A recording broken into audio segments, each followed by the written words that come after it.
All right, let's talk about the Green Bay Packers. This is a football team heading into a massive matchup this weekend against the Arizona Cardinals. This is a Packers team that's dealt with its fair share of injuries, and they've unfortunately had to deal with another one. But on top of that, to deal with it, the Packers just made a really smart move that I think has a chance to impact them positively the rest of the way. I'm Nick, and this is Saturday Morning Inspection.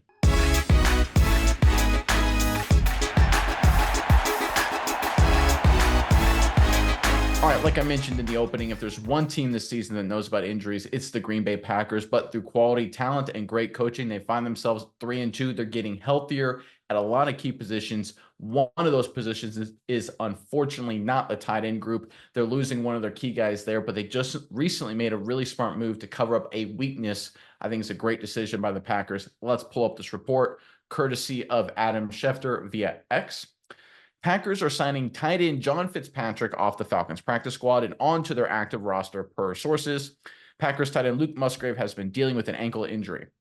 All right, Musgrave is, of course, the injured tight end I was alluding to. There are reports now he may go on IR and be out for an extended period of time. It looks like he will certainly be limited. He'll definitely miss some time, at least over the next month or so. Now, obviously, when you think practice squad addition, you're like, how good is he really? Remember, it's the modern NFL with the way the extended practice squad works. There's a lot of great players. Credit to the Packers to pick up a key guy to fill in a role on this offense. And Miles, I know exactly what role you're going to mention when it comes to this new Packer. But first, Green Bay fans in the comment section below, like I alluded to, heading into a massive matchup against the Arizona Cardinals. The Cardinals team that looked pretty darn good beating the 49ers last week. But here's your chance. Give us your prediction, final score, how you think it's going to shake out. Packers versus Cardinals. Let us know in the comment section below. But Miles, what are your thoughts on this latest move by the Packers? Yeah, Nick, we all know that Musgrave and Kraft, by proxy as well, have taken the NFL by storm as two really nice, really young pass catching tight ends. I think they've done a lot of great things for Green Bay, but now Musgrave's going down. What do? Are you going to find a really talented pass catching tight end on the street and bring him in? Not very likely. Actually, I think it's almost impossible with the way that the pass catching tight end is valued in today's NFL.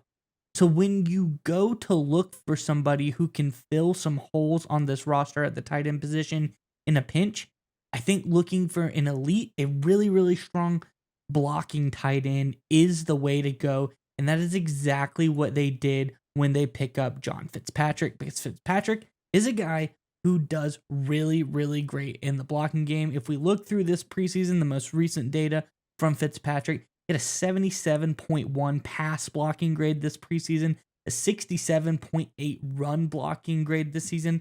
I think that is really, really great because you look at Tucker Kraft by proxy on the other end, guy was in the 50s for his blocking grade. So, not necessarily something that you want to trust in that aspect. I think you leave Tucker Kraft to be the pass catching tight end that he is and get Fitzpatrick in there in those 12 personnel sets when you need a really good blocking tight end. The other option the Packers have on the roster, Ben Sims, he doesn't really fill either of those roles. Hasn't had great receiving grades, hasn't had great blocking grades either.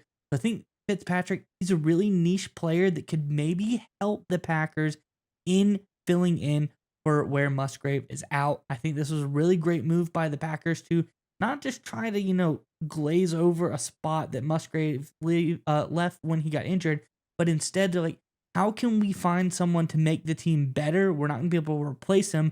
So let's go a little bit outside of the box here. I think this is a really smart move by the Packers.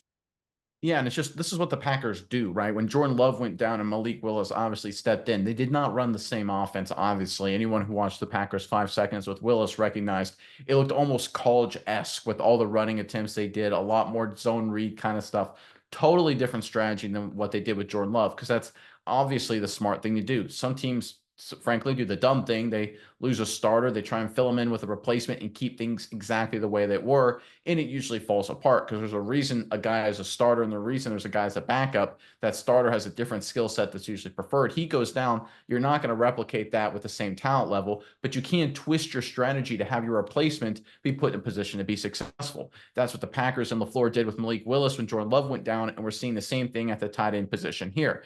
And you brought up the fact that he's going to be a quality run blocking tight end. And I think that's crucial for the Packers because right now, according to PFF, they're only ranked 26 in terms of run blocking grade so far this season. Now, that's a little bit of a mixed bag because anytime you've got two tight ends that aren't great run blockers in Musgrave and Kraft, that definitely will bring down the averages a decent amount. But the reality is, with Musgrave out, they're going to shift strategically to much more run and run looks when they go their two tight end, their 12 personnel, like you mentioned.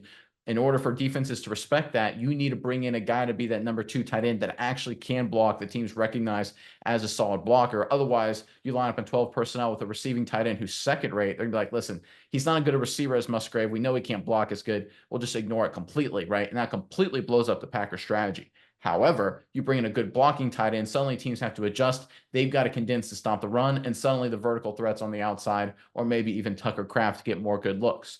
This is LaFleur's one of the underrated geniuses that he brings to the table. He has the ability and the recognition to put his players in positions to be successful. He's known as a McVay, Shanahan acolyte in his offense and his schemes and his strategy certainly has the flavor of it, but his smartest attribute is that he recognizes the talent around him and shapes the strategy, his play calling, his offense to best suited for those players. And I think that's what we're seeing with this move, the addition of Fitzpatrick. And I think going forward, whether it's this Sunday against Arizona or beyond, we're going to see two tight end packages with an emphasis on running the football and play action a little bit more than we did when Musgrave was playing.